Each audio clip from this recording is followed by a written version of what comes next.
E a Polícia Federal indiciou hoje Jair e Eduardo Bolsonaro por suspeita de tentar atrapalhar o julgamento da ação penal da tentativa de golpe de Estado em curso no Supremo Tribunal Federal. No relatório entregue ao Supremo Tribunal Federal, a Polícia Federal diz que o ex-presidente e seu filho, o deputado Eduardo Bolsonaro, atuaram para atrapalhar as investigações em que Jair Bolsonaro é réu. Os investigadores afirmam que os dois cometeram crimes de coação no curso do processo e tentativa de abolição do Estado Democrático de Direito. Eduardo passou a ser investigado por sua atuação junto ao governo dos Estados Unidos, onde está desde março articulando uma série de sanções ao Brasil. O pastor Silas Malafaia também foi alvo da decisão. Os agentes fizeram buscas e apreensão e retenção de passaporte do líder religioso. Celulares e outros materiais que estavam com Malafaia foram apreendidos. No relatório, a polícia informou que foram extraídos áudios do celular de Jair Bolsonaro e conversas com Malafaia e Eduardo Bolsonaro.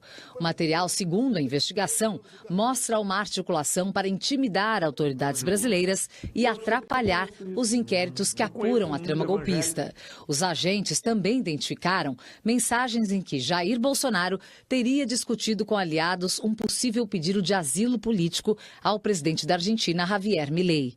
Agora, a Procuradoria-Geral da República vai analisar se há elementos para apresentar a denúncia contra o ex-presidente e seu filho. A defesa do ex-presidente Jair Bolsonaro foi procurada e não quis se manifestar. Os advogados de Eduardo Bolsonaro disseram que ele ainda não foi intimado e vão se manifestar no momento oportuno. A defesa de Silas Malafaia não respondeu à nossa produção. Bom, Nelson, o que esse indiciamento diz sobre a estratégia da família Bolsonaro? Eles estão no modo sobrevivência ou ainda jogando o xadrez político?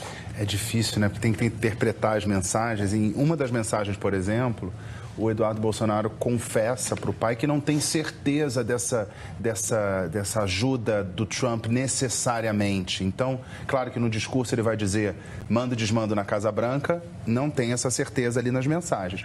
E nessas mensagens você vê ele se insultando, ele xinga o pai com uma coisa que, se eu xingasse meu pai dessa maneira, meu Deus, eu não conseguiria, eu ia chorar, porque é um insulto tão grande a qualquer pessoa. Meu pai, que é uma pessoa que eu respeito tanto, não daria. Usar esse tipo de linguajar que não pode ser reproduzido na TV Cultura dá um sinal de desespero, como você mostra. Desespero e também cinismo. Bolsonaro, por muitas vezes, disse que ficaria no Brasil. Não vou fugir. E quando houve a imposição da pulseira eletrônica em Portugal, que é a tornozeleira eletrônica, em Bolsonaro, com o argumento de que ele obstruiu a justiça, houve quem, apesar do Alexandre de Moraes não reforçar isso, mas dizia ele não estava na iminência de fugir. E agora, não é que ele estava na iminência de fugir, ele cogitou fugir. Mais uma vez, é uma nova minuta. Agora, a minuta do pedido de asilo. Escrita em primeira pessoa, endereçada a Javier Milei, eu, Jair Messias. Está tudo muito claro, né? As provas ali muito claras. Então, você tem áudios, prints, trocas de mensagens e a mais nova minuta. Depois da minuta do golpe, agora tem essa minuta do pedido de asilo político. Então, resumido aqui, podia ficar falando horas, então tem ali um desespero e também um cinismo. Agora, Sakamoto, a gente viu também o Malafaia chamando o Eduardo Bolsonaro de babaca. Esse racha interno entre aliados é só encenação, como alguns estão dizendo?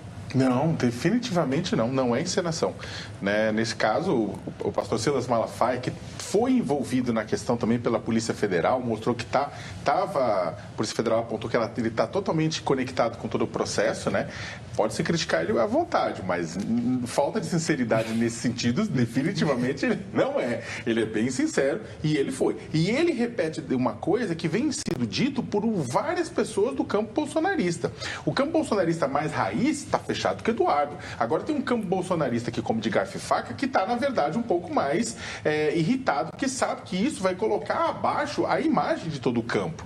Essa não é encenação, definitivamente. Agora, o interessante nesse processo aqui também, você tem um ponto do relatório, né, da Polícia Federal, em que a Polícia Federal fala com todas as letras que o Eduardo Bolsonaro estava tentando ludibriar, estou citando o relatório, ludibriar o governo dos Estados Estados Unidos para atingir seus objetivos criminosos, que é liberar o pai aqui da forca no Brasil, do julgamento. E em determinado momento ele fala para o Bolsonaro, o Eduardo fala para o Bolsonaro, torce para a inteligência norte-americana não levar isso aqui ao conhecimento do Trump. Vamos de novo. Torce para a inteligência norte-americana não levar isso aqui ao conhecimento do Trump. Por quê? Porque eles estavam com medo, porque exatamente eles estão tentando convencer o governo norte-americano a dar uma cacetada nos empregos, nas empresas do Brasil, no STF, no governo brasileiro, para livrar o pai. Então, eles só que eles estavam trocando. E aí demonstra a falta de esperteza deles, né? Se é uma coisa que não pode ninguém ficar sabendo, por que compartilhar numa plataforma? Mas aí foi. Isso aqui, é claro que pode ser questionado junto ao governo norte-americano, do tipo, você está ajudando alguém que está te enganando?